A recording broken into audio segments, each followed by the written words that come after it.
तर हे तुकाराम होणं सोपं का नाही? प्रामाणिकपणा.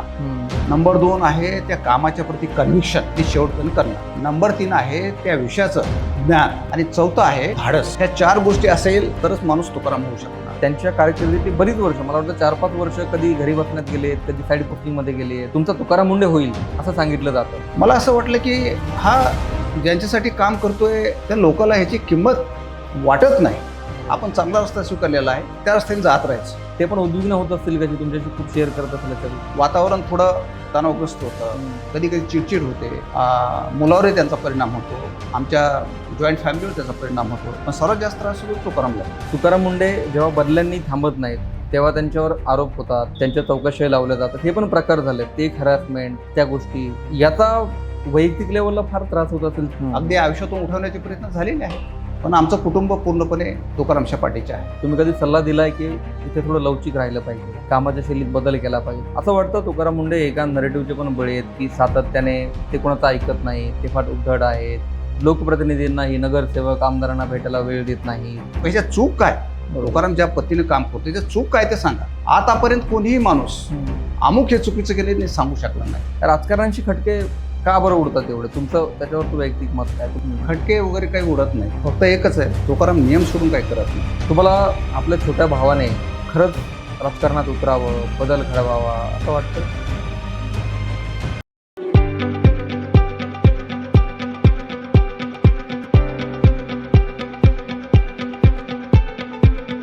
माझ्या हातात जे पुस्तक आहे त्याच्यावर जे नाव लिहिलेलं आहे ते नाव आणि हा चेहरा आपल्या घरातल्या लहान मुलापासून तर वयोवृद्धांपर्यंत, तुम्ही बाहेर कुठेही गेलात, एखाद्या हॉटेलमध्ये गेलात, दूध डेअरीवर गेलात किंवा एखादी रेडीमेड बनवलेली वस्तू विकत घेण्यासाठी गेलात, तर त्याच्यावरचे रंग, त्याची बदललेली चव पाहूनच तुम्हाला समजेल की हे का बदललं आहे.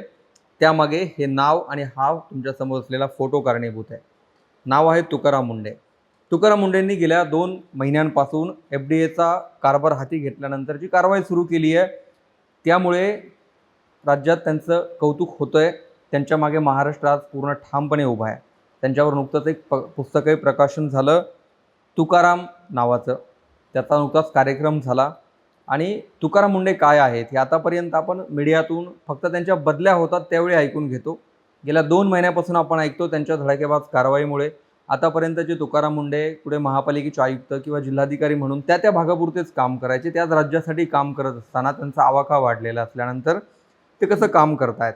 खरं तर प्रमोशनची वेळ, म्हणजे सचिव पदावरनं त्यांना खाली डिमोशन करून आणलं होतं, पण त्या पदावर येऊनसुद्धा त्यांनी ज्या पद्धतीने काम केलं आहे तो धडाका पाहून पूर्ण राज्य आज खंबीरपणे त्यांच्या पाठीशी उभा आहे.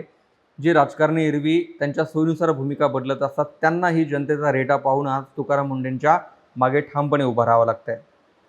तुकाराम मुंडे समजून घेण्यासाठी, तुकाराम मुंडेंची कार्यशैली समजून घेण्यासाठी किंवा तुकाराम मुंडे जे करतात ते कोणालाच का पटत नाही, तुकाराम मुंडे होणं एवढं सोपं का नाही, हे मी अशा व्यक्तीच्या तोंडून तुम्हाला आज ऐकवणार आहे, समजून घेणार आहे. ज्यांचा वाटा तुकाराम मुंडे तयार होण्यामधला खूप मोठा आहे. तुकाराम मुंडे यांचे मोठे भाऊ अशोक मुंडे, जे स्वतः एक माजी संधी अधिकारी आहेत, निवृत्त आहेत. निवृत्तीनंतर शिक्षण क्षेत्रात त्यांच्या शाळेसोबत ते आता काम करत आहेत. शिक्षण क्षेत्रात त्यांचा मोठा अभ्यास आहे. पण तुकाराम मुंडे समजून घेण्यासाठी कदाचित सध्या अशोक मुंडे यांच्यापेक्षा दुसरा व्यक्ती माझ्यासमोर तरी दिसला नाही. कारण तुकाराम मुंडेंच्या कामाची शैली, तुकाराम मुंडे कसे आहेत, काय आहेत, मीडियातून आपण सतत पाहत असतो. पण अशोक मुंडे यांच्या तोंडून समजून घेतलेले तुकाराम मुंडे कदाचित हे वेगळे असतील. त्यांची ही पहिलीच मुलाखत या पुस्तकाच्या निमित्ताने आहे आणि अनेक पैलू तुम्हाला उलगडणार आहेत. सर, तुमचं खूप स्वागत. तुम्ही पुस्तकाचा प्रकाशन सोहळा जेव्हा झाला तेव्हा म्हणाला होतात की माझ्या भावाला मी असं सांगितलं होतं की तुझ्या नावाने माझी ओळख झाली पाहिजे. आणि आज तुम्हाला जर सॅटिस्फॅक्शन आहे की माझ्या भावाचा, तुकारामचा भाऊ म्हणून तुम्हाला ओळखलं जात आहे. आता ही मुलाखत घेताना मी अर्थातच तुकाराम मुंडेंचे भाऊ असंच पुढे लिहिणार आहे ना, आता ओपन करताना पण सांगितलं. तर या सगळ्या प्रसंगांच्या वेळी काय वाटतं तुम्हाला? कसं असतं, कुटुंबाच्या काही स्टेजेस असतात. जसं आमचे आईवडील शेतकरी होते, त्या शेतकरी कुटुंबाला मी शेतकरी कुटुंब ते एक नोकरदार कुटुंब तिथपर्यंत आणलं. साहजिकच माझी एक सुप्त अपेक्षा होती, त्यासाठी मी प्रयत्न केला होता की UPSC आपण क्लिअर व्हायला पाहिजे आणि आपण IAS व्हायला पाहिजे. पण ज्यावेळेस मी अभ्यास सुरू केला संभाजीनगरमध्ये, तर त्यावेळेस माझ्या लक्षात आलं की ते माझ्याने शक्य नाही, कारण माझा पाया फार कच्चा होता. त्याच्यामुळे मी तो नाच सोडून दिला. पण तो जेवढा वेळ मी किंवा काळ जेवढा मी त्या UPSCचा अभ्यास केला, त्यावेळेस माझ्या काही गोष्टी लक्षात आलेल्या होत्या की UPSC करण्यासाठी कशाची आवश्यकता आहे. आणि मग मी वास्तवाचं भान ठेवून जे मला जमणार नाही ते मी आता तुकारामकडून करून घेणार, असं एक स्वप्न बघितलं होतं. आणि ते तो तुकाराम शाळेमध्ये असतानाच म्हणजे गावी त्याच्यात बिंबवायला सुरुवात केलेली होती. तुला कलेक्टर व्हायचं, IAS तर त्याला त्यावेळेस कळू शकलं नसतं, कलेक्टर हे काय आहे ते माहीत नव्हतं, पण ते बिंबवून मी सुरू केलं होतं. आणि त्याच वेळेस थोडी थोडी मॅथ्सचा अभ्यास कसा करावा, इंग्लिशचा कसा करावा हे मी सुरू केलं होतं. आणि मी जे ह्यावेळेस आपण जे विचारलं की आता माझी ओळख तुकाराम मुंडेचे भाऊ म्हणून करून देतात, याला बरीच वर्षे झालेली आहेत. आता काही वेळा अशोक मुंडे आणि हे आपल्या तुकाराम मुंडेचे भाऊ असं सांगतात, काही वेळा तर माझं नाव पण सांगत नाहीत, हे आपल्या तुकाराम मुंडेचे भाऊ असं सांगतात. मला फार आनंद होतो ॲक्च्युली. मी हे त्याला बोललो होतो. अशी ज्यावेळेस माझी ओळख होते ना, त्यावेळेस माझ्या आनंदाला अशी मर्यादा राहत नाही, कारण हे मी बघितलेलं स्वप्न बघितलं होतं. आणि जे स्वप्न तुमच्या डोळ्यासमोर पूर्ण होतं त्यावेळेस समाधान, आनंद काय म्हणजे त्याचं वर्णन करता येत नाही असं असू शकतं. तुम्ही म्हणजे तुम्ही जवळून बघितलं, मी वेगळे प्रश्न त्याच्यावर विचारणार आहे. पण आता पुस्तक आलं आहे, म्हणजे आत्तापर्यंत तुकाराम मुंडेंच्या बदल्या आणि त्यांच्या कारवाया यातनंच लोकांनी त्यांना पाहिलं आहे, किंवा तुकाराम मुंडे बीडचे आहे, ते बीड जिल्ह्यातले शेतकरी कुटुंबातले आहे, तेवढी बेसिक माहिती सगळ्यांना आहे. आता ते शब्दरूपात पहिल्यांदा बांधलं गेलं आहे. तुम्ही पुस्तक वाचलं आहे, पुस्तकात सगळ्या गोष्टी कव्हर झाल्या असं वाटतं तुम्हाला? एक मी सांगतो की ह्या पुस्तकातल्या प्रत्येक गोष्ट खरी आहे. आता काही गोष्टी माझ्याकडून राहून गेलेल्या आहेत, त्या काही जाणूनबुजून टाळलेल्या नाही आहेत. आता जशी आपण माहिती देत असतो, लेखक माहिती विचारायचे आणि मी सांगायचो, तर मॅक्झिमम कव्हर करायचा मी प्रयत्न केलेला आहे. काही थोड्या 4-2 गोष्टी असतील की त्या खरोखर महत्त्वाच्या होत्या पण राहून गेल्या. या पुस्तकावरती मग साधारण काम कधी सुरू झालं होतं? कारण आता हे FDAचे आयुक्त म्हणून आले तेव्हा खूप जोरदार चर्चा त्यांची. अशात काम सुरू झालं होतं की पुस्तकाची तयारी आधीपासूनच सुरू होती? तुम्हाला माहिती आहे? 5-6 महिने झाले असतील सुरू होऊन. जे लेखक आहे ज्यांनी लिहिलं ते माझ्याकडे आले होते, त्यांनी ऑलरेडी सुरू केलं होतं काम. त्यांना ज्यावेळेस माहीत झाल्यानंतर ते मला येऊन भेटले, त्यांनी विनंती केली मला की मी असं पुस्तक लिहित आहे आणि मला आपल्याकडनं माहिती हवी आहे. तर मी थोडं त्याच्याविषयी विचार केला, माहिती काढली आणि मी ठीक आहे म्हणून सांगितलं आणि त्यांना जी हवी ती माहिती मी दिली. आता पुस्तक प्रकाशन सोहळा जेव्हा झाला, पुण्यातले खरं तर तरुण पिढी खूप मोठ्या प्रमाणात आली होती. सर स्वतः होते, तुम्ही सगळं 3 भाऊ कुटुंबासहित उपस्थित होतात. अनेक आपण बोलताना म्हणतो की आयुष्यात अनेक जणांचं उद्विग्नता असते कधी कधी आयुष्याच्या शेवटी, की काय मिळतं प्रामाणिक राहून. तर ती गर्दी, आज वारकऱ्यांच्या गळ्यात तुकाराम मुंडेंचा फोटो, किंवा घराघरात त्यांना आज देव मानतायत, आमचं आयुष्य वाढवलं म्हणतायत. तुम्ही जसं सांगितलं की हॉटेलमध्ये जेवायला गेलात तरी लोक अक्षरशः पाया पडून सांगतात की तुम्ही आमचं आयुष्य वाचवलं. तर प्रामाणिक राहून काय मिळतं याचं उत्तर खरं तुम्हाला मिळालं आहे. तुम्ही एक निवृत्तीनंतर ह्या सगळ्यांकडे कसं बघताय एक अधिकारी म्हणून? प्रामाणिक राहिल्याचे जो आनंद आणि समाधान आहे ते कुठे बाजारामध्ये तुम्ही असे करोडो रुपये, बिलियन रुपये जे खर्च केले ते भेटणार नाही. पैसे खर्च करून तुम्ही वस्तू खरेदी करू शकाल आणि श्रीमंतीचं तुम्ही प्रदर्शन करू शकाल. पण समाधान आणि आनंद तो अजिबात मिळणार नाही. ज्यावेळेस आता तुकाराम ज्या प्रकारे काम करत आहे आणि ज्या वेगानं तो काम करत आहे त्याचा आपण विचार केला तर आता बघा, सर्व जनता महाराष्ट्रातली त्यांचे हे लक्षात आले की आपण आजपर्यंत खात होतो का, काय खात होतो, म्हणजे थोडक्यामध्ये विषच खात होतो ना, केमिकल असेच पदार्थ खात होतो. आणि आता त्यांचे हे पण लक्षात येऊ लागलं आहे की आणि लोक बोलू लागलेत ह्या अशा अन्नामुळेच आपल्याला हे मोठे मोठे आजार होऊ लागलेले आहेत. आणि तुकारामच्या कामाच्या पद्धतीमुळं आणि त्याच्यावर आता नियंत्रण हळूहळू येत चाललं आहे. त्याच्यामुळं आता जनतेला असं वाटायला लागलं की हळूहळू हे कमी होत झाले आणि आमचं आरोग्य चांगलं राहील. आता तुम्ही एखाद्याचा जीव वाचू शकत असाल, बरोबर. चांगली त्यांची हेल्थ करून हेल्थवर होणारा जो खर्च असतो तो कमी करू शकत असाल, मुलांची निकोपाट करण्यामध्ये तुमची मदत होत असेल, तर याच्यापेक्षा मोठं अजून काय हवं आहे? पण या सगळ्याची एक प्रामाणिक राहण्याची, कारण ते जे एक व्यवस्थित आहेत ती एक मोठी व्यवस्था आहे. आपल्या सगळ्याला माहिती, सगळेच करप्टेड नसले तरी खूप मोठी करप्टेड व्यवस्था आहे. तिथे राहून प्रामाणिक राहण्याची एक मोठी किंमतही मोजावी लागते. म्हणूनच आपण म्हणतो की तुकाराम होणं सोपं नाही, त्या काळातही आणि आजही. तर हे तुकाराम होणं सोपं का नाही? तुम्ही जवळून बघताय त्यांचा संघर्ष, म्हणजे अगदी पहिल्या पोस्टिंगपासून ते आजपर्यंत तुम्ही बघताय. तुकाराम होणं यासाठी सोपं नाही आहे, म्हणजे ते शक्यच नाही असं मी म्हणत नाही. सोपं यासाठी नाही आहे. तुकाराम होण्यासाठी 4 गोष्टीची आवश्यकता आहे असं मला वाटतं. नंबर 1 आहे प्रामाणिकपणा. नंबर 2 आहे त्या कामाच्या प्रती कन्व्हिक्शन, मी शेवटपर्यंत करणार. नंबर 3 आहे त्या विषयाचं ज्ञान, म्हणजे जिथे जिथे पोस्टिंग आहे, ज्या पोस्टिंगवर गेल्यानंतर त्या सर्व त्याच्या अनुषंगिक कायद्याचं संपूर्ण ज्ञान. आणि चौथं आहे धाडस. ह्या 4 गोष्टी असेल तरच माणूस तुकाराम होऊ शकणार. ह्या 4 गोष्टी म्हणून तुम्ही एक जरी गोष्ट वगळली, तुकाराम होता येणार नाही. आता बघा, तुम्ही प्रामाणिकपणा काढा, 3 गोष्टी तुमच्याकडे आहेत.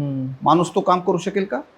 नाही करू शकणार. धाडस काढून टाका, 3 गोष्टी आहेत, नाही करता येणार. प्रामाणिक आहे, ज्ञान आहे, कनेक्शन आहे, इच्छा आहे करायची, करता येणार नाही कारण तुमच्याकडे करेज नाही आहे.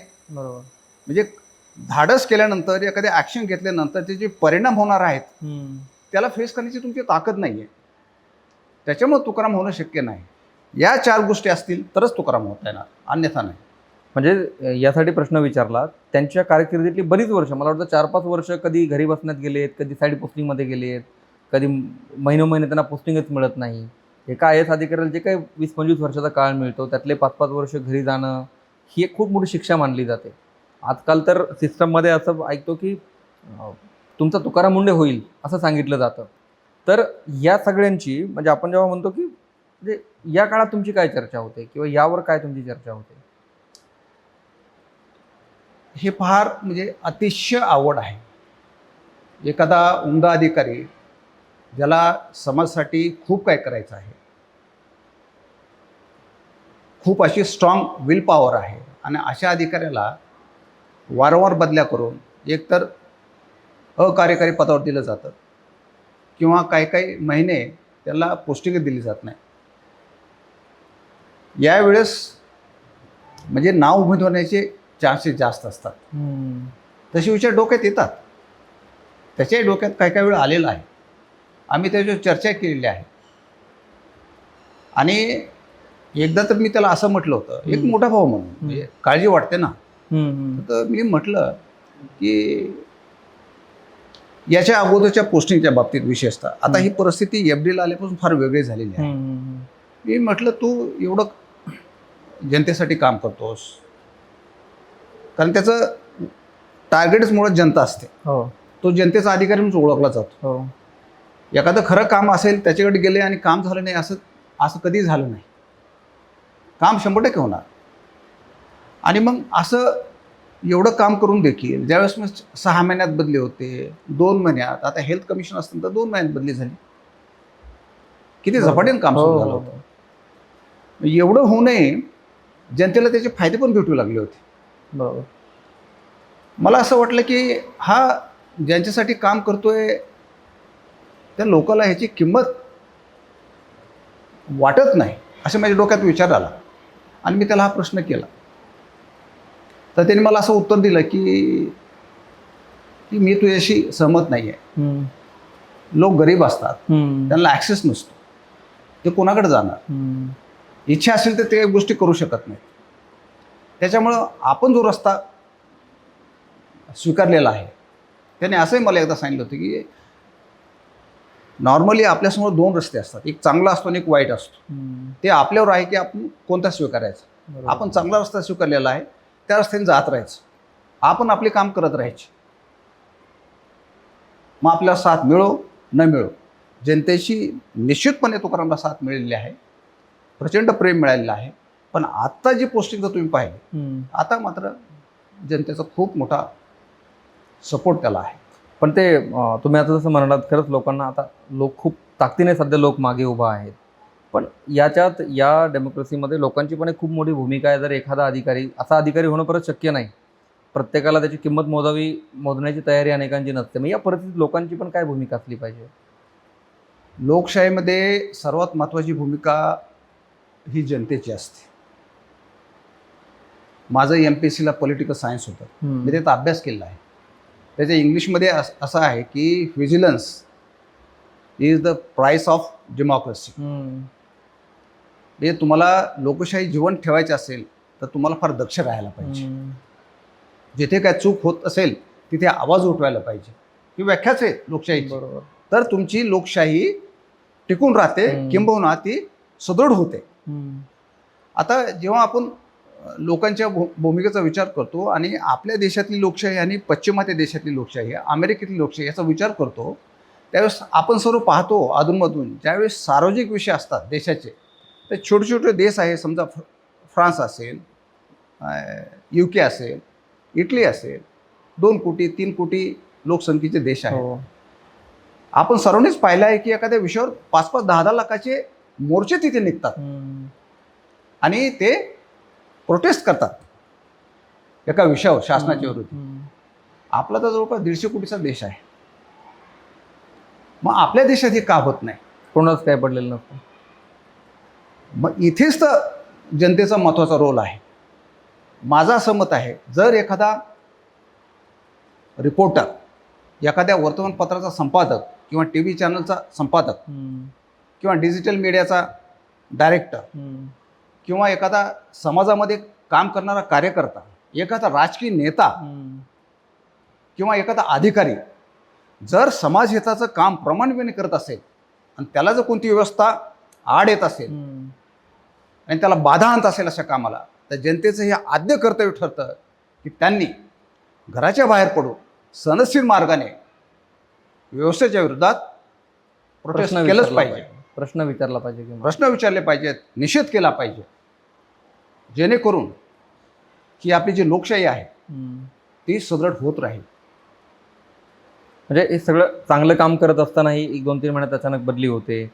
परत आधी तर या शहरातून त्या शहरात जावं लागायचं. ते पण उद्विग्न होत असतील कशी, तुमच्याशी खूप शेअर करत असेल अशा गोष्टी? आम्ही चर्चा करतो ना. तुमचं अजून एकत्रित कुटुंब आहे? आम्ही आता पण ते स्वीकारलेलं आहे. आता तो एकदा स्वीकारलेला आणि रस्ता धरलेला, जो रस्ता स्वीकारलेला आहे ते बदलायचंच नाही असं ठरल्यानंतर आता हे होत राहणार. ते शासनाचे अधिकार असतात, ते बदल्या करतात. पण हे जनतेने ठरवायचं आहे. तो तर त्याचा रस्ता सोडणार नाहीये. पण याचा कुटुंब म्हणून काय परिणाम होतो? परिणाम होतो ना. घरचे वातावरण थोडं तणावग्रस्त होतं, कधी कधी चिडचिड होते, मुलावरही त्यांचा परिणाम होतो, आमच्या जॉईंट फॅमिलीवर त्याचा परिणाम होतो. पण सर्वात जास्त त्रास होतो तो करमला होतो. कारण त्याला फेस करायचं, थेट फेस करायचं. तर ते फार त्रासदायक आहे. ते सोपं नाही आहे. भले भले इथे संपून जातात. बऱ्याच अधिकाऱ्याची किंवा राजकीय नेत्याची किंवा काही पत्रकारांची, काही संपादकाची इच्छा असते की आपण समाजात काहीतरी करावं. पण ज्यावेळेस असा विरोध होऊ लागतो सिस्टमकडनं त्यांना, तर बरेच लोक सुरुवातीलाच ते सोडून देतात आणि त्यांच्याकडे धाडच नसतं ते करण्याची. जो एखादा तुकारामसारखा टिकतो तो लढत राहतो. पण हा एकाकी लढा कुठपर्यंत चालणार? ही जनतेने त्याचा विचार केला पाहिजे. ही व्यक्ती कोणासाठी लढते, मग त्याला सपोर्ट देणं हे जनतेचं काम आहे. तुमच्या आईंचं आता निधन झालं काही दिवसांपूर्वी. या सततच्या बदल्या ते त्यांना पण सगळं माहीतच असेल. त्या काय सल्ला द्यायच्या याच्यावरती, कामाच्या शैलीवरती? आई आमची काही शिकलेली नव्हती, नावडी शिकलेली होती. पण सुरुवातीला ज्यावेळेस निवड झाली, कलेक्टर झाला, तर त्यावेळेस ती बोलली होती, माझ्यासमोर बोलली होती की बाबा आता तू, तिच्या भाषेमध्ये, तू एवढा मोठा झालास, कलेक्टर झालास, तर लोकांचं तुला जेवढं भलं करता येईल तेवढं कर, एवढं ती बोलली होती. कामाची शैली कायम ठेवायची. तिला काम कसं आहे वगैरे तिला कळायचं नाही. आता सोलापूरला असताना ती तुकाराम बरोबरच होते. तिला आता लिहिता वाचताच येत नाही ना, कलेक्टर आहे एवढंच, पण ते अधूनमधून आठवण करून द्यायची की बाबा लोकांचं जेवढं भलं करता येईल तेवढं करत जा, एवढं ती सांगायची. म्हणजे तुकाराम मुंडे जेव्हा बदल्यांनी थांबत नाहीत तेव्हा त्यांच्यावर आरोप होतात, त्यांच्या चौकशा लावल्या जातात. हे पण प्रकार झालेत. ते एक हॅरासमेंट, त्या गोष्टी याचा वैयक्तिक लेवलला फार त्रास होत असेल. ते एक अधिकारी म्हणून अर्थात याच्यावर ओपनली बोलू शकत नसतील. पण या गोष्टी तुम्हाला माहिती आहेत. तुम्ही बोलू शकता सगळ्या गोष्टींवर. नाही, याच्यात असं आहे की हे जे असे त्याच्यावर खोट्या केसेस केल्या, खोटे आरोप केले, पण आम्हाला सर्वांना माहिती आहे की काय तथ्य नाही आणि जनतेला सुद्धा माहिती आहे. लोकांना माहिती आहे. लोकांना माहिती, पण जो त्रास देण्याचा प्रयत्न असतो, तुम्हाला थंड बसवायचा, तो बरोबर. केला जातो. अगदी आयुष्यातून उठवण्याचे प्रयत्न झालेले आहेत. पण आमचं कुटुंब पूर्णपणे तुकारामच्या पाठीचे आहे. तुम्ही एक अधिकारी म्हणून, मोठा भाऊ म्हणून लहानपणापासून बघितलं. तुम्ही कधी सल्ला दिलाय की इथे थोडं लवचिक राहिलं पाहिजे, कामाच्या शैलीत बदल केला पाहिजे, तो वैयक्तिक पातळीवर सल्ला दिला कधी? अशी माझ्या डोक्यात काही वेळा, सतत नाही, काही वेळा विचार आले आणि ते पण प्रेमापोटी विचार आले. प्रेमापोटी. कारण मला हे माहीत होतं की तुकाराम जे करतो ते 100% बरोबर आहे, त्यात चूक नाही. आणि मी त्याला कोणत्याच तोंडाने सांगू की तू असं काम करू नकोस म्हणून. ज्याच्यावर मी संसार केले, बरोबर. सर्व्हिसमध्ये आल्यानंतर मी सांगितलं होतं की बाबा भ्रष्टाचारापासून दूर राहा. तुला जर तुझं आयुष्य चांगलं करायचं असेल, आनंदी राहायचं असेल आणि तुझ्या कामात तुला जर बिंदासपणा आणायचा असेल, तर तुला ह्या गोष्टीपासून दूर राहावं लागेल. तर ती एक मोरल माणसात ज्यावेळेस हाय असतं त्यावेळेस ती व्यक्ती कोणाला घाबरत नाही. त्याचा अर्थ असा नाही की यंत्रणा त्याला त्रास देणार नाही, देणार, पण तुमचं मोरल हाय असते, त्याच्यामुळे तुम्ही लढू शकता. छत्रपती शिवाजी महाराज, महात्मा ज्योतिबा फुले, डॉक्टर बाबासाहेब आंबेडकर, छत्रपती शाहू महाराज, किती म्हणजे किती किती उंचीचे महापुरुष होऊन गेले. त्यांच्याकडे पाहून आपण थोडं थोडं थोडं थोडं शिकलं पाहिजे आणि हे आदर्श आमच्या समोर आहे. हे गेल्या काही वर्षात, म्हणजे आता एफडीच्या पोस्टिंग नंतर तर वातावरण थोडं वेगळं आहे, पण गेल्या 10 वर्षात, 15 वर्षात, 2014 नंतर, सोलापूर नंतर विशेषतः असं वाटतं तुकाराम मुंडे एका नरेटिव्हचे पण बळी आहेत की सातत्याने ते कोणाचं ऐकत नाहीत, ते फार उद्धट आहेत, लोकप्रतिनिधींनाही, नगरसेवक, आमदारांना भेटायला वेळ देत नाहीत. अशा अनेक गोष्टी मीडियातनं सतत, सोशल मीडियावरनं सतत यायच्या. एक गोष्ट सतत आली की ती माणसाला काही काळानंतर खरंही वाटायला लागते. तर ते एका नरेटिव्हचे बळी आहेत असं वाटतं, कारण तुम्ही त्यांना वैयक्तिक स्वभाव तुम्ही त्यांचा ओळखता. 100% ते त्यांच्या विरोधी नॅरेटिव्ह तयार केला जातो. पहिला नॅरेटिव्ह आहे ते ऐकत नाहीत. आता बऱ्याच वेळेस मला जे सांगतात लोक, मला भेटतात ना अधूनमधून, पूर्वी फार भेटायचे, आता कमी कमी झाले. ऐकत नाहीत, तुम्ही जरा सांगा त्यांना. म्हटलं काय ऐकत नाहीत, एखादं उदाहरण द्या.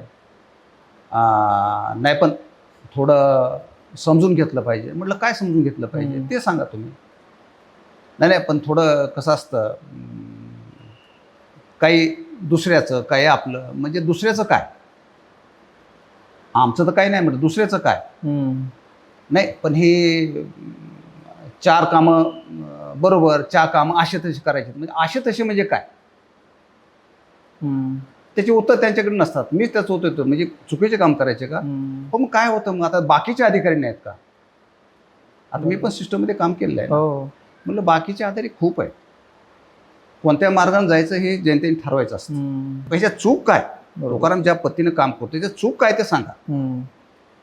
अगदी सिस्टमला आवडत नसेल तर तो भाग वेगळा, चूक सांगा तुम्ही, पॉइंट आउट करा. आतापर्यंत कोणीही माणूस अमुक हे चुकीचं केले नाही सांगू शकला नाही, कारण तो चूक करतच नाही.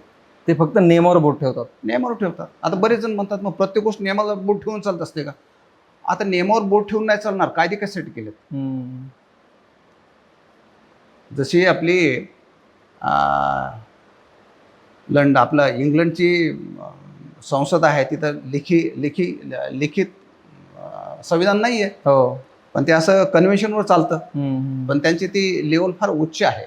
बरोबर आहे. बरोबर. आपल्याकडे सर्व गोष्टी लेखी आहेत ना, कायदा केलेला आहे. तर कायदा कशासाठी केला की त्याप्रमाणे काम व्हायला पाहिजे. मी त्या दिवशी एफडीएच्या आयुक्तालयात गेलो होतो सरांना भेटायला. त्यांची भेट झाल्यावर मी येता एका दुसऱ्या अधिकाऱ्याला भेटलो की कसं चाललंय, जड जात आहे का हे. कारण ते अधिकारी खूप दिवसापासून तिथे आहेत, त्यांना काय एवढ्या ॲग्रेसिव्ह कामाची सवय कदाचित नसावी, तर आता ते स्वतःला अपग्रेड करतात. पण त्याने एक सांगितलं की सरांनी नवीन असं काही केलं नाही. जी आमची पुस्तिका आहे ती पुस्तिकेतला प्रत्येक नियम आम्हाला ते पाळायला सांगतात. त्यांनी सांगितलं की सर आम्हाला 8 तासाच्या वर 1 मिनिट थांबू नका असं सांगतात, पण फक्त मला तिथे पंच करायच्या वेळेला माणूस ऑफिसमध्ये पाहिजे आणि त्यानंतर 1 मिनिट जाऊ नका असं ते सांगतात. पण हे नियम, हे काटेकोरपणा हे आतापर्यंतचे अधिकारी का पाळत नव्हते किंवा काय, याच्यावर लोक ओपनली आता चर्चा करतात. याबद्दल तुमचं काय मत आहे बरं? आता नोकरशाहीचं काय काम असतं, जे कायदे आहेत, जे शासनाचे धोरण आहेत, त्याची काटेकोरपणे अंमलबजावणी करणे, एवढं त्यांचं काम असतं. आणि ते जेवढं जसं अपेक्षित आहे त्या वेगाने ते करणं आणि प्रामाणिकपणे करणं. प्रामाणिकपणा हा काही असा विशेष गुण नाही आहे. तो ब्युरोक्रेसीला इव्हन राजकारण्यांसुद्धा तो अपेक्षित असलाच पाहिजे. हे अपेक्षितच आहे. म्हणजे कोणी प्रामाणिक राहिला म्हणजे फार उपकार केला अशातला भाग नाही आहे. सार्वजनिक जीवनामध्ये ज्यावेळेस काम करतात त्यांनी प्रामाणिक असायलाच पाहिजे हे अपेक्षित आहे. आता ते कायदे जे आहे ते कायद्याप्रमाणे ते अंमलबजावणी करतात. तिथं ती तडजोड करत नाही. मग याला चूक कसं काय म्हणणार? आणि स्वतः फार काम करतो. मला नाही वाटत की 16-17चं ॲव्हरेज जर काढलं तर 16-17 तासापेक्षा काम करत असेल म्हणून. त्याच्यापेक्षा कमी काम नाही करत तो. जरी ऑफिसमधून घरी आला तरी मोबाईलवर तेच काम चालू असतं अखंडपणे. झोपेल तेवढंच काय आहे, काय आठवलं सांग, फोन कर, फोन घे, सूचना दे, आढावा घे, हे सतत चालू असतं. तुम्ही जे म्हणता ना कुटुंबावर काय परिणाम होतो, तर हा कुटुंबावर परिणाम होतो. कुटुंबाला जास्त वेळ देता येत नाही आणि त्याच्यामुळे थोडंसं कुटुंबाची नाराजी होत असते. आणि ते पण त्यांना माहिती आहे, आम्ही सर्व समजून घेतो, दोष त्याचा नाही. तो लोकांसाठी काम करतो. तिथे मला एक जणांनी सांगितलं FDAला की त्यांनी ती हेल्पलाईन जी सुरू केली 24/7 लोकांचे फोन अटेंड करायचे, मेलला रिप्लाय द्यायचा. तर तिथे जी काही माणसं ठेवलीत कदाचित ती रात्रभर ॲक्टिव्ह आहेत की नाही ते त्यांनी रात्री 3 वाजता एकदा चेक केलं आणि त्यांना त्याच्यात काहीतरी संदिग्धता आढळली. त्यांनी तिथे CCTV लावून घेतले आता. तर ती लोक CCTV म्हणजे ते असं रात्री अपरात्री उठून पण काम करतात तेव्हा जाग येईल तेव्हा. बिलकुल करतात. कसं आहे, सिस्टम त्याच वेळेस काम करते. कोणी असो, तुम्ही असो, मी असो, कोणती सिस्टम असेल, ज्यावेळेस त्याचा योग्य पातळीवर त्याचा आढावा घेतला जातो आणि तो व्यवस्थित आढावा घेतला जातो. चेक अँड बॅलन्स हा जो प्रकार आहे डेमोक्रेसीमध्ये, तो ऑफिसमध्ये पण वापरावा लागतो. ज्यावेळेस तुम्ही प्रॉपर रिव्ह्यू करता त्यावेळेस तुमची जी यंत्रणा आहे त्यावेळेस कामाला लागते. फक्त अमुक काम सांगितलं आणि रिव्ह्यूच्या वेळेस ते झालं का, समोरचे जर म्हटले हो झालं आणि ते पाहिलं नाही तर समोरचे पण खालचे तुमचे ज्युनियर आहेत, कलिग आहेत, ते बघतात साहेब काय आमचं बघत नाही. मग ते हळूहळू काम करणं बंद करतात. रिव्ह्यू हा व्यवस्थित व्हायला पाहिजे आणि तो मुद्दे रिव्ह्यू घेतो. त्याच्यामध्ये मला तिथं रिझल्टच द्यावा लागतो. आणि सुरुवातीला थोडंसं टेन्शनमध्ये येतात कर्मचारी, पण नंतर त्यांना कळतं हा माणूस नेमावर बोट देऊन काम करतो आणि ह्या माणसाकडून आपलं कोणत्याही प्रकारचे, जर आपण प्रमाणित काम केलं तर कसल्याही प्रकारचा त्रास नाही. तर बरेच कर्मचारी अधिकारी फार खुश राहतात नंतर.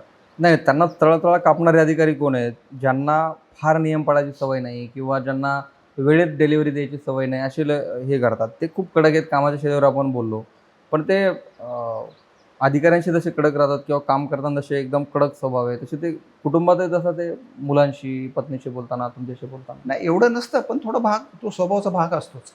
मग एखादी गोष्ट एकदा सांगितली ती केली नाही तर मग ते राग येतोच. कडक स्वभाव तो आहे, तो आहे. माझा पण तसा आहे. तुमचे प्रभाव त्यांच्यावर झालेला आहे मला विचारलं. ते असतं थोडं असे, मी नाही म्हटलं तर ते चुकीचंच ठरेल, ते असतं. कारण तुमच्या स्वभाव, तुमच्याशी बोलताना तुमच्या बोलण्याची आणि त्यांच्या बोलण्याची शैली सुद्धा सेमच वाटते.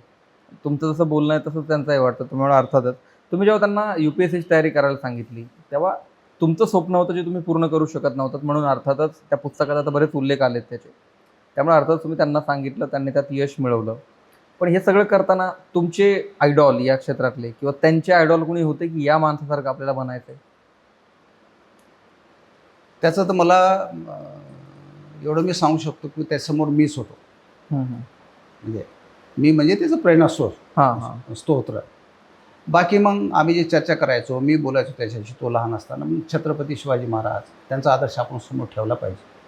ज्यावेळेस लढायची गरज पडेल त्यावेळेस आजही मी ज्यावेळेस मला थोडी चिंता वाटते विशेषतः तुकारामविषयी, तर त्यावेळेस मी मग ते छत्रपती शिवाजी महाराजांना आठवतो. आणि ज्यावेळेस मी आठवतो त्यावेळेस माझी ती एक ऊर्जा येते आणि मी कोणत्याही प्रसंगाला तोंड द्यायला तयार होऊन जातो. ज्यावेळेस शिक्षणाचा विषय आला, शिक्षण का महत्त्वाचं आहे, मी त्याचा निर्णय घेतला. म्हणजे माझ्या बाबतीतसुद्धा त्याच्या बाबतीतसुद्धा, की त्यावेळेस मी जे लहानपणी जे ज्योतिबा फुल्यांचं, महात्मा ज्योतिबा फुल्यांचे थोडे छोटे छोटे त्यावेळेस धडे असायचे शालेय शिक्षणामध्ये, तेवढंच वाचलेलं होतं. पण त्याचा एवढा प्रभाव पडला होता, शिक्षणाचं महत्त्व त्यावेळेस कळालं होतं. आणि डॉक्टर बाबासाहेब आंबेडकर त्यांचा एक छोटा धडा होता की ते इतक्या प्रतिकूल परिस्थितीमध्ये रस्त्याला दिव्याखाली बसून तिने अभ्यास केला आणि एक जगातले एक महामानव झाले. तर ह्या तिघाकडं ज्यावेळेस परिस्थिती स्ट्रगल करायचं असेल तर डॉक्टर बाबासाहेब आंबेडकरांकडे आम्ही बघत आलो. बरोबर. शिक्षणाविषयी ज्याचा विचार केला त्यावेळेस महात्मा ज्योतिबा फुल्याकडे बघत आलो. ते शिवाजी महाराजांकडे आम्ही बघत आहोत. आता ह्याच्यात म्हणजे UPSCला सुरुवात करण्याआधी एक तुम्ही त्या दिवशी भाषणातही सांगितलं, पुस्तकात लिहिलेलं आहे, तेव्हाचा औरंगाबाद आणि आता संभाजीनगरला गावापासून इथे येण्याचा तो स्ट्रगल, इथे आल्यानंतर राहून तुम्हीच एकटेच इन्कम सोर्स तुमचा होता आणि सगळ्या गोष्टी, त्यांना तिथून संभाजीनगरला आणण्याचं कारण काय होतं, म्हणजे कसं आणलं आणि मग इथून पुढे ते अभ्यास कसा केला त्यांनी? काय दिल्लीला वगैरे गेले, प्रिपरेशनला तिथेच केलं होतं? नाही, तिथून तो 9वीपर्यंत गावीच होता. हां. आता ज्यावेळेस मी 10वीला, कारण 10वीचं वर्ष असल्यामुळे विचार केले की आता त्या तिथून आणलं पाहिजे. पण तिथून त्याला इथे आणून म्हणजे संभाजीनगरमध्ये आणून मी त्याचा खर्च करू शकेल अशी स्थिती नव्हती, कारण माझाच एकट्याचा खर्च भागत नव्हता, माझीच उपासमार व्हायची. पण आता 10वीला त्याला गावी ठेवता येणं हे चुकीचं ठरेल म्हणून तो निर्णय घेतला. कारण बघता येईल म्हटलं, पडेल ते काम करता येईल, शिक्षण महत्त्वाचं आहे. मी वडिलांना विचारलं तर वडिलांनी विरोध केला, म्हणजे आईवडिलांनी विरोधच केला होता. आईचा फार सेन होता त्याच्यामध्ये, पण वडिलांनी विरोध केला होता. त्यांना वाटलं की याने शेतात काम करावं तिथंच राहून, अशी त्यांची अपेक्षा होती. कारण मी पण त्यांचं ऐकलं नव्हतं शिक्षणामुळे, त्यांचं वय पण झालेलं होतं. ही कोणती होती माझ्या मनामध्ये की काय करायला पाहिजे, पण मग भावनात्मक निर्णय घेतला नाही. आपण फॅक्ट बेस निर्णय घ्यायला पाहिजेत आणि तोकरामच्या भविष्याकडे पाहून मी ठरवलं. मी हाही विचार केला, आता जर वडिलांनी एकदमच कडाडूनच विरोध केला आणि त्यांनी इथं म्हणजे संभाजीनगरला आणल्यानंतर इथून घेऊन जायचा प्रयत्नच केला, तर अशी एका वेळेस मी कदाचित मी गावी जाईल, पण त्याला मी शिक्षण देईन. कारण माझ्या मर्यादा मला लक्षात आल्या होत्या. बरोबर. मी होऊन किती मोठा होणार हे मला कळालं होतं, पण त्याला मी थोडं ग्रूम केलं होतं. तर तो मात्र IAS होऊ शकेल असं मला वाटत होतं. तर अशा परिस्थितीत मी त्याला तिथे औरंगाबादला आणलं होतं, प्रतिकूल परिस्थितीमध्ये पळवूनच आणलं होतं गावातनं. आणि हे सगळं झाल्यावर म्हणजे आता IASचा स्ट्रगल आणि ते सगळं बाकी पुस्तकात आहेच, पण त्यांच्या पहिल्या पोस्टिंगपासूनच त्यांची कामाची शैली जी होती ती प्रचंड कडक होती. म्हणजे नागपूरची पहिली पोस्टिंग, नांदेड की नागपूरची होती मला वाटतं पहिली पोस्टिंग, तेव्हापासूनच ही सगळी कडक कामाची शैली होती. त्यांनी, तुम्ही भाषणात तुम्ही म्हणालात की त्याने ते जनार्दन सुरू केल्यानंतर तुम्हाला चिंता वाटायची सुरुवातीला. सुरुवातीच्या काळात तुम्ही काय सजेशन द्यायचं त्यांना? हा, तो नवीन होता, नवीन असल्यामुळे थोडंसं मी बोलणं व्हायचं माझं दररोज की काही गोष्टी कानावर व्हायच्या, तो काही सांगायचं पण नाही काही. तर मी सल्ला द्यायचो थोडा गोसलो म्हणून. थोडा मी असं नाही म्हटलं की तू हे काम करू नकोस, कारण मी ते नाही सांगू शकणार. कारण तू जर योग्य करत आहे, खरं तेच काम करतो, तर मी कधीच करणार नाही, कधीही सांगणार नाही की ते करू नकोस. पूर्ण जग विरोधात गेलं तरी मी आणि आमचं कुटुंब त्याच्या पाठीमागच राहणार. तो जे योग्य काम करतो ते करत राहा. पण एक मोठा भाऊ म्हणून, एक कुटुंब म्हणून चिंता वाटणे, ताणतणाव येणे ते होतं, ते व्हायचं. या सगळ्या पोस्टिंगमध्ये आता बदल्या तर बऱ्याच झाल्या, त्याच्यावर आपण गप्पाही बऱ्याच केल्या. या सगळ्या पोस्टिंगमध्ये एक मोठा भाऊ म्हणून तुमच्याकडे पाहून ते अधिकारी बनलेत, तुम्ही शिकवलेल्या गोष्टींवरच ते आजही काम करतात. तर या सगळ्या गोष्टींमध्ये त्यांची सगळ्यात आवडलेली पोस्टिंग तुमची कोणती आहे? झंझावाती पोस्टिंग एकदम आजपर्यंत. तसं तुलना करणं फार कठीण आहे. त्यांनी प्रत्येक ठिकाणी अतिशय चांगलं काम केलेलं आहे. कुठंही असं म्हणता येणार नाही की त्यांनी थोडंसं म्हणजे अंग राखून काम केलं, असं कधीच नाही. तो सहाय्यक जिल्हाधिकारी असताना एकदम एक्सलंट काम केलं देगलूरमध्ये. तिथे मग काही राजकीय नेत्यांचे जमलं नाही, मग तिथून पुढे CO म्हणून प्रमोशन झालं. नागपूरला गेले, नागपूरला एक्सलंट काम केलं. आयुष्याचा ठराव पण तिथं आणला गेला, तो पास पण झाला. पण त्यावेळेस मला सांगायला अभिमान वाटेल, त्यावेळेसचे मुख्यमंत्री माननीय विलासरावजी देशमुख यांनी स्ट्रॉंग सपोर्ट केला होता. कोणता साल होतं साधारण ते CO होते नागपूरला, नागपूरचे CEO असतात. आणि म्हणजे तुम्ही राजकारणाचे खटके म्हणून, त्यांचे राजकारणाचे खटके लवकर उडतात हे आपल्याला माहिती आहे. त्यांच्यावर अविश्वास ठराव नाशिकला आला, मला वाटतं नवी मुंबईतही आला होता. PMRDतनं हलवण्यासाठी त्यांना तोच प्रेशर होता. राजकारणाची खटके का बरं उडतात एवढे? तुमचं त्याच्यावरती वैयक्तिक मत काय? तुमची वैयक्तिक चर्चा होत असेल नेहमी त्याच्यावरती. परत तो नॅरेटिव्हशी संबंधित विषय आहे. खटके वगैरे काही उडत नाहीत. फक्त एकच आहे, तुकाराम नियम सोडून काही करत नाही. अमुक अमुक काम सुचूक कोणी सांगितलं असेल आणि ते होत नसेल तर तो का होत नाही, का करता येत नाही ते पण सांगतो. किंवा हा असा नियम आहे, ह्या नियमानुसार हे काम करता येणार नाही, असं असं असं नुसतं करता येणार नाही असं कधीच म्हणत नाहीत. कारणासहित सांगतो. आता याला जर कोणी खटके उडत असं म्हणत असेल तर त्याच्यात काही अर्थ नाही आहे. तो नियम सोडून करत नाही. मग त्याला मग बाहेर नॅरेटिव्ह केला जातो. कारण जोपर्यंत तुम्ही एक परसेप्शन क्रिएट करणार नाही तुकारामच्या विरोधी, बरोबर, तोपर्यंत त्याची बदली करता येणार नाही. असं हमेशा ते परसेप्शन क्रिएट केलं जातं. ऐकत नाही, ॲडॅमंट आहेत. आता काय ऐकत नाही आहे हे आतापर्यंत तरी 22 वर्षामध्ये ते कोणीही सांगू शकलं नाही, सांगितलेलं नाही की हे काम आहे आणि हे ऐकलं नाही. कोणतं एक काम सांगावं की हे नियमात बसणारं काम आहे आणि तुकारामनं केलं नाही. ते तक्रार एकच करतात की ते खूपच कडक नियम पाळतात. नोकरशाहीचं कामच ते. नोकरशाहीचं हे काम नाही की ते नियमाचं उल्लंघन करा किंवा डोळेझाक करा. काही उल्लंघन करत असतील, काही डोळेझाक करत असतील, त्याच्याविषयी मला काही बोलायचं नाही. पण ब्युरोक्रेसीचं जे काम आहे ते संविधानाच्या प्रती ते बांधील आहे. आणि जे कायदे आहेत आपल्या देशाचे त्याचं पालन करणं, त्याची अंमलबजावणी करणं हेच नोकरशाहीचं काम आहे. म्हणजे ह्याच्यावरती एक अधिकारी म्हणून मला तुमचं याच्यावर उत्तर ऐकायचं आहे की माणसाच्या गरजा कमी असतील तर माणूस माणसाची तत्त्व क्लिअर असतील, गरजा कमी असतील आणि काय करायचं हे ठरलेलं असेल तर माणूस फार सुखी, समाधानी आणि चांगला राहू शकतो. याचं उदाहरण आहे ते अत्यंत साध्या गाडीत फिरतात. जी काही शासनाने दिलेली आहे त्या साध्या गाडीत फिरतात. त्यांची फार कुठं इथे प्रॉपर्टी घ्यायची आहे, तिथे प्रॉपर्टी घ्यायची आहे या महत्त्वाकांक्षा नाही आहेत. जसं अनेकांचे मला माहिती आहे की कुठं काय असतं. तर या गरजा जर अशा कमी ठेवल्या, अधिकारी असेल किंवा सामान्य माणूस असेल, तर तत्त्व पाळणं किती सोपं जातं. मी आपल्याला आत्ता सांगितलं तुकाराम होण्यासाठी 4 गोष्टी लागतात. एक प्रामाणिकपणा. प्रामाणिक असेल तर त्या गोष्टी ऑटोमॅटिक कंट्रोल होतात. म्हणजे तुमच्या प्रश्न उत्तर तिथे येतं. प्रामाणिक आहे काय बेसिक गोष्टी असतात आणि पगार काही कमी नसतो ना. तसं पगार कमी नाही, पुरेसा असतो, भागतात ते व्यवस्थित. पण तुम्ही जर मोठी मोठी स्वप्न बघितली असतील तर मग ते जमणार नाही. तुमच्या बेसिक गोष्टी तुमच्या व्यवस्थित भागतात, त्याच्यामध्ये तुम्हाला काही करण्याची आवश्यकता नाही. पण मग तुम्ही त्याच्या पुढे पाहू लागलात तर मग तुम्हाला ते कॉम्प्रोमाइज आलंच. मग अशा अधिकारी फार चांगले असतात सिस्टमला, सगळ्यांना आवडतात, खूप आवडतात. बरोबर. म्हणजे FDAला जेव्हा पोस्टिंग झाली त्यांना खरं तर ते सचिव लेवलला गेले. ते कमिशनर त्यांचं एकदा झालं होतं हेल्थचं असतानाच आणि ते सचिव पदावरती गेले होते दिव्यांगमध्ये. तिथून परत त्यांना खाली FDAवरती आणण्यात आलं. त्या FDAच्या पोस्टिंगला जिथे ते आत्ता आहेत तिथे यादी 2014च्या बॅचचे अधिकारी होते आणि सचिव पदावरती सरांच्याच बॅचचे अधिकारी होते. या जे काही डिमोशन करण्यात आलं त्याच्यावरती तुमची काही चर्चा झाली? नाही झाली ना. आता हे सरळ ते फार नाराज असतील त्यावेळी. हां आहेत नाराज होणं साहजिक आहे ना. हो तुम्ही सेक्रेटरी पदावरून एकदम ज्युनियर आयएसच्या पदावर तुम्ही देता म्हणजे वाटणारच ना. पण हे आता गेल्या 22 वर्षापासून असा अपमान सहन करणं चालूच आहे.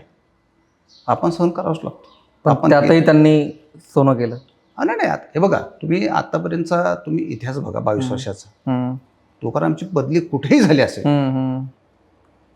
तिथं तुकाराम जॉईन झालेला आहे आणि त्याला जे करता येईल तिथं काम केलेलं आहे. तसंच FDAच्या कमिशनर पदावर तो जॉईन झाला आणि तो काम करतो. त्याच्याकडे कायदेशीर मार्ग नव्हते का? होते. त्याला कॅटमध्ये गेला असता तर ऑर्डरला स्टे आला असता. पण आपल्याला त्या मार्गाने जायचं नाही. शासनाच्या विरोधी भांडायचं नाही. शासनाचे अधिकार आहे. बरोबर. जिथे बदली करते तिथे जाऊ करू. बरोबर. FDA भेसळ आणि ह्या गोष्टीवर बरंच काही बोलण्यासारखं आहे, पण त्याचं सगळे लोक बघतायतच म्हणून त्याच्यावर मी काही जास्त विचारणार नाही. पण जे तुकाराम मुंडे राज्यभरातली भेसळ हद्दपार करतायत, नष्ट करतायत, दूध पकडले जात आहेत, त्या तुकाराम मुंडेंच्या घरात म्हणजे मुंडे कुटुंबांच्या घरात येणारं दूध आता जास्त बारकाईने पाहिलं जातं? नाही, आम्ही जसं पहिल्यापासून बघतो, जेवढं आम्हाला चौकशी करता येईल तेवढं चौकशी करून पहिल्यापासून घेतो आम्ही. म्हणजे काळजी आणखी घ्यायला सुरू केली. पहिल्यापासून घेतो. कोणता आहे बघतो, तो विचारतो, चौकशी करतो. ज्यांची कोणाची डेअरी असेल त्यांच्याशी बोलतो आणि त्यांना सांगतो वाटल्यास आमच्याकडून 10-20 रुपये जास्त घे पण आम्हाला स्वच्छ दूध दे. आता कसं आहे की ते काय टेस्ट करण्याची काही मशिनरी आपल्याकडे पण नाही आहे. हम्म. पण ते टेस्टवरून थोडा अंदाज येतो. पण पण थोडंफार टेस्टमध्ये बदल झालेलाच आहे. तेच बदलली. बदलली कारण लहानपणी मी दूध प्यायचो हा. सकाळी, हा. गाईचं दूध प्यायचो आणि मग दूध हा माझा आवडता पदार्थ. पण मी म्हणजे 10वी नंतर गाव सोडलं आणि ते माझं बंदच झालं हम्म. पैशाच्या अभावी. नंतर पुढे शिक्षणासाठी संभाजीनगरला आलो आणि कधी असं पिवं वाटलं तर त्यावेळेस त्या चर्चा आहेत, भेसळ असते, अमुक असतं, तमुक असतं आणि पिऊन पाहिलं तर टेस्ट फार वेगळी असायची. हम्म. मग ते बंदच केलं मी. माझा आहार म्हणजे हम्म. सकाळ आणि संध्याकाळी दूध भाकरी खाणे, हम्म. दुपारी भाकरी भाजी खाणे, हा माझा 10वीपर्यंतचा आहार होता गावी. हम्म. नंतर ते सर्व सुटलं गेलं. पण आता कुठेतरी वाटतं की आता दुधाचा ओरिजिनल स्मेल पण येतो. आता बरेच लोक तिथे हे अनुभव सगळं बघून तुम्ही त्यांना सांगत असाल की हे फार डेंजर आहे, लहान मुलं खातायत किंवा हे जे काय दूध सापडलं जाते, म्हणजे तुम्हालाही तुमचा भाऊ जर याच्यावर कारवाई करत असेल तरी खूप राग येत असेल या सगळ्या गोष्टी बघून जे काय होत आहे. मी त्याला काय करायला पाहिजे सांगण्याची अजिबात गरज नाही. तो माझ्या फार पुढे आहे. हां. इतका पुढे आहे त्याची म्हणजे भाव म्हणून नाही, पण तो फॅक्ट सांगतो. हां. तो जॉईन व्हायच्या अगोदरच त्या कायद्याचा अभ्यास करून जातो. हम्म. जे कायदे असतील त्या पोस्टची, ज्या कायद्याशी संबंधित काम आहे तो अगोदरच अभ्यास करतो आणि डीपमध्ये करतो.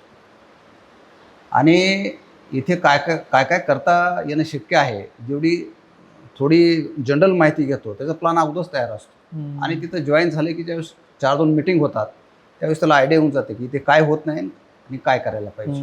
आणि त्याच्यानुसार प्लॅन करून आपलं तो चालत राहतो. त्याला वेळ द्यावा लागतो, एवढं सोपं नसतं. त्याला फार मेहनत कर. मी जे कन्व्हिक्शन म्हटलं ना, अभ्यास करून वेळ पण फार द्यावा लागतो. त्यावेळेस ते शक्य होतं आणि आता होत नाही. पण आता ते जे काही कारवाई करतायत लोक प्रचंड कौतुक करतायत, पण एक वर्ग असाही म्हणतो त्यांनी खूप मोठ्या लॉबीला हात घातलाय, त्यांनाही जड जाऊ शकतं, त्यांना त्याचा त्रास होऊ शकतो. तुम्हाला काय वाटतं याच्यावरती? नाही, हे बघा आतापर्यंत तेच झाले. 2 महिन्यात बदली, 4 महिन्यात बदली, 6 महिन्यात बदली, 1 वर्षात बदली, असं झालेलंच आहे ना. ती मानसिक तयारी असतेच. आता जनतेने ठरवावं त्यांना काय पाहिजे. तसं आम्ही घरावर तुळशीपत्र ठेवलेलंच आहे. नाही, खरोखरच ठेवलेलं आहे.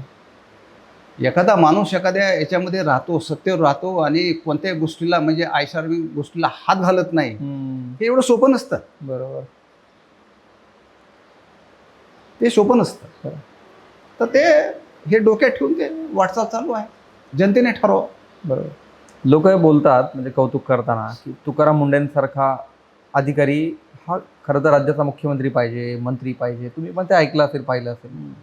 तुम्हाला आपल्या छोट्या भावाने खरंच राजकारणात उतरावं, बदल घडवावा असं वाटतं? नाही, तुम्ही अजिबात. त्यांना कुठे बघता? नाही, अजिबात नाही.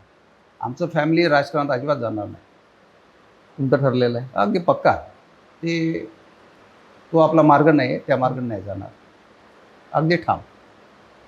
लोकांची ती भावना असते, लोक कमेंटमध्ये लिहितात. ते म्हणजे ठीक आहे, म्हणजे लोक एवढे प्रेम करतायत त्याबद्दल जनतेचे म्हणजे आभार मानतो मी.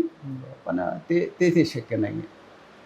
पण त्यांच्या 22 वर्षाच्या कारकिर्दीत FDAच्या पोस्टिंगमध्ये पूर्ण वातावरण वेगळं दिसतंय. म्हणजे लोक प्रचंड ताकदीने मागे उभा आहेत. आतापर्यंत बदली झाली की लोक 2 दिवस बोलायचे, विसरून जायचे. पण आता लोकांना महत्त्व कळलंय की तुकाराम मुंडे होणं सोपं नाही आहे. तरी FDAच्या पोस्टिंगमध्ये लोकांकडून अपेक्षा काय आहे आपण तुम्ही आता बोललातच. पण या FDAच्या पोस्टिंगमध्ये साधारणपणे 2-3 वर्ष जर तुकाराम मुंडे राहिले तर खूप बदल होतील, हे होतील हे वाटतं. तर तुमचं काय मत आहे? खरंच टिकू देतील त्यांना लोकांचा पाठिंबा असता? नाही सांगता येत.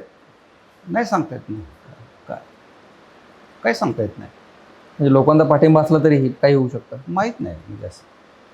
तर लोकांना जर लावून धरलं तर ते मुश्किल होऊन जाईल. म्हणजे एकंदरीत चित्र दिसतंय. हां, म्हणजे लोक यावेळी हलक्यात घेणार नाही असं दिसतंय. असं वाटतंय तरी असे लोकच म्हणतात. म्हणजे ज्यावेळेस कुठं चर्चा होत राहते लोकच मला बोलतात. त्याच्या आधारे मी बोलतोय की नेहमीसारखी स्थिती यावेळेस नाही आहे. आणि मला काही लोकांनी विचारलं पण एका दिवसात एवढं झालं, 2 दिवसात, 8 दिवसात फरक पडू लागला. बघा ते कसं एका फटक्यात केलं. मी त्यांना विचारलं इथे एका फटक्यात ते झालेलं नाही ना, ते एका दिवसात झालेलं आहे. तुम्हाला जे बदल दिसू लागले त्याच्या पाठीमागे 22 वर्षाची तपश्चर्या आहे. बरोबर. ह्या भेसळखोरांना हे माहिती आहे की हा माणूस मॅनेज होत नाही. मग आपल्याकडून ऑप्शन काय राहतो? हम्म. ऑप्शन हा राहतो की आपण हे जे काम बेसळ करतोय ते आता थांबवावे. हम्म. पर्याय ज्यावेळेस मॅनेज होतं त्यावेळेस मग रिस्क घेतात लोक. हो, ठीक आहे, होऊन जाईल, करू. दंड भरता सोडून जातात. दंड आहे, दंड ते एक ऑप्शन झालं, पण मॅनेज करण्याच्या वेगळ्या पद्धती आहेत. मी हम्म. फार ओपनली बोलण्याची गरज हा, नाही. हा, हा. मग ते होत राहतं. हम्म. इथं ते होत नाही ना, त्याच्यामुळे तो बदल जो फटाफट दिसतोय ना, तो त्याच्यामुळे दिसतोय.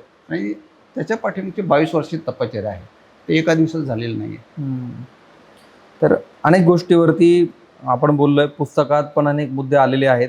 मला वाटतं या मुलाखतीत पण मी बरेच मुद्दे आपल्याला जे बोलायचे होते किंवा मला जे तुमच्याकडून विचारायचे ते मी कव्हर केलेत. अपेक्षा आहे की बाकीचे मुद्दे पुस्तकात वाचायला मिळतीलच, सगळे लोक वाचतीलच. मी पण अजून पूर्ण पुस्तक वाचलेलं नाही आहे. सरांशी माझी आता चर्चा तीच चालली होती की पुस्तकाचा पुढचा पार्टही येणार आहे का किंवा काय गोष्टी असणार आहेत, तर तोही येणार आहे याची चर्चा आहे. त्याला कदाचित काही जास्तीचे दिवस अजून लागू शकतात. तर पुस्तक जरूर वाचा आणि ही मुलाखत आवडली असेल तर पुढे शेअर करा. तुमचं मतही या सगळ्या मुद्द्यांवरती, तुकाराम मुंडे होणं सोपं का नाही याच्यावरती तुमचे मुद्दे कमेंटमध्ये जरूर लिहा. चॅनल सबस्क्राईब करा. पुन्हा अशाच व्हिडिओत पुन्हा भेटत राहू.